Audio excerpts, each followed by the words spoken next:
49 সূরা হুজুরাত। আশ্রয় চাহি আল্লাহর, যেন শয়তান দূরে রয়। শুরু করিলাম আল্লাহর নামে, দয়ালু করুণাময়।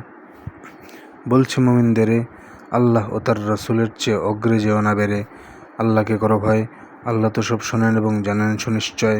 হে মুমিনগণ, স্বর উঁচিও না নবীর স্বরের চেয়ে, সজোরে বলো না তার সাথে কোনো আলাপ করতে যেভাবে তোমরা নিজেদের মাঝে কথা বলে থাকো জোরে, এতে তোমাদের কর্ম বিফল হয়ে যাবে অগোচরে। যারা আল্লাহর রাসূলের কাছে কণ্ঠকে নিচু রাখে, তাকওয়ার তরে আল্লাহ যেন বেছে নিয়েছেন তাকে, আর এদের জন্য আছে ক্ষমা আর মহান পুরস্কার। তোমাকে ঘরের বাইরে দাঁড়িয়ে সজোরে যাহারা ডাকে, তাদের মধ্যে অধিকাংশই নির্বোধ হয়ে থাকে। তুমি নিজে বের হয়ে আসা তক থাকলে সবর করে, সেটাই উচিত আর উত্তম হতো তাহাদের তরে। জেনে রেখো নিশ্চয় আল্লাহ অতি ক্ষমাশীল আর পরম করুণাময়। হে মুমিনগণ, কোনো ফাসিকের আনা সংবাদ অতি খতিয়ে দেখবে, যেন অজানায় না করো কাহারও ক্ষতি, ফলে অনুতাপ করতে না হয় নিজের কাজের প্রতি। যেন আল্লাহর রাসূল আছেন আজ তোমাদের মাঝে, তিনি যদি তোমাদের অভিমত মেনে নেন বহু কাজে, তবে তোমাদেরই সংকট হবে, পরিণতি হবে বাজে।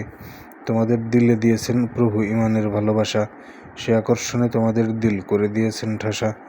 কুফর, পাপ ও অবাধ্যতাকে করেছেন ধিক্কৃত, আর ইহারাই সঠিক পথের উপর পরিচালিত। ইহা আল্লাহর পক্ষ হইতে অনুগ্রহ আর দান, আল্লাহ সর্বজ্ঞ এবং পরম প্রজ্ঞাবান। মুমিনগণের দুই দল যদি দ্বন্দ্বে লিপ্ত রয়, তাদের মধ্যে সমাধান করো যেভাবে উচিত হয়। তবুও তাদের একদল যদি বাড়াবাড়ি করে অতি, তাদের সঙ্গে লড়বে যদি না ফিরে আল্লাহর প্রতি। ফিরে এলে করো ইনসাফ আর ন্যায়ানুগ ফয়সালা, ন্যায় ইনসাফকারীদের ভালোবাসেন আল্লাহ তাআলা। প্রকৃতপক্ষে মুমিনেরা সব পরস্পরের ভাই, তোমাদের দুই ভাইয়ের মধ্যে সমাধান করা চাই। আল্লাহকে করো ভয়, যেন অবিরাম তোমাদের প্রতি রহমত করা হয়।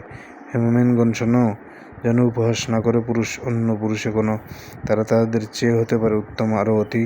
উপহাস যেন নারীও না করে অন্য নারীর প্রতি, তারাও তাদের চেয়ে হতে পারে উত্তম গুণবতী এবং পুণ্যমতী। একে অন্যকে বৃথা দোষারোপ করো না তোমরা, আর একে অন্যকে বিকৃত নামে ডেকো না বারংবার। ঈমানের পর বিকৃত নাম মন্দ বিষয়ে ভারী, এসবে যাহারা বিরত না হবে তারাই অত্যাচারী।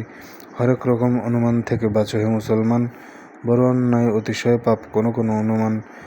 তোমরা কাহারও গোপন ত্রুটির করিও না সন্ধান, একে অপরের গীবত করো না, করো না অসম্মান। তোমাদের কেউ খাবে কি নিজের ভাইয়ের মাংস মৃত, এটা তো তোমরা ঘৃণা করে থাকো, ভেবে থাকো ধিক্কৃত। আল্লাহকে করো ভয়, তওবা কবুলকারী আল্লাহ দয়াবান অতিশয়। হে মানুষ, তোমাদের সকলের সৃষ্টি করেছি আমি, এক পুরুষ ও এক নারী হতে, এক স্ত্রী ও এক স্বামী।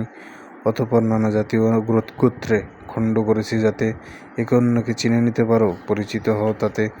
আল্লাহর কাছে সব থেকে সেই অধিক মূল্যবান, যে সবার চেয়ে মুত্তাকি আর সচ্চা মুসলমান, এবং সুনিশ্চিত আল্লাহ সব কিছুর ব্যাপারে সম্যক অবহিত।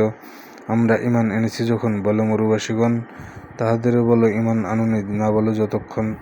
এভাবে কথাটির আমরা করেছি আত্মসমর্পণ। এখনই ঈমান প্রবেশ করেনি তোমাদের অন্তরে, আল্লাহ তার রাসূলের যদি এতায়াত থাকো করে, তবে তোমাদের বিনিময়ে খোদা করিবেন না তো কম। নিশ্চয় আল্লাহ ক্ষমাশীল, দয়াতে উত্তম। মুমিন আসলে তারা, আল্লাহ তার রাসূলের প্রতি বিশ্বাস আনে যারা, অতঃপর তারা দ্বিধা সংশয় হয় না তো পথহারা, আল্লাহর পথে সংগ্রাম করে জান ও মালের দ্বারা। সত্যবাদী ও মুমিন হয় না সত্যনিষ্ঠ ছাড়া। হে রাসূল, বলো তাকে, তোমরা নিজের দ্বীনের বিষয়ে জানাচ্ছ আল্লাহকে। আকাশ মাটির সকল কিছুর খবর রয়েছে তার, পূর্ণরূপে সব বিষয়ের জ্ঞান আছে আল্লাহর। মুসলিম হয়ে ভাবে উপকার করেছে তোমরা তার, মুসলিম হয়ে ভাবে উপকার করেছে তোমার তারা। বলো উপকার করেছ আমার, ভেবো না ঈমান দ্বারা। সত্যবাদী হও যদি, তবে জেনে রাখো আল্লাহই তোমাদের দয়া করেছেন, হেদায়াত দিয়েছেন তাই। আকাশ মাটির গুপ্ত বিষয় জানেন আল্লাহ সব, তোমরা যা করো দেখেন আল্লাহ, তিনিই মহান রব।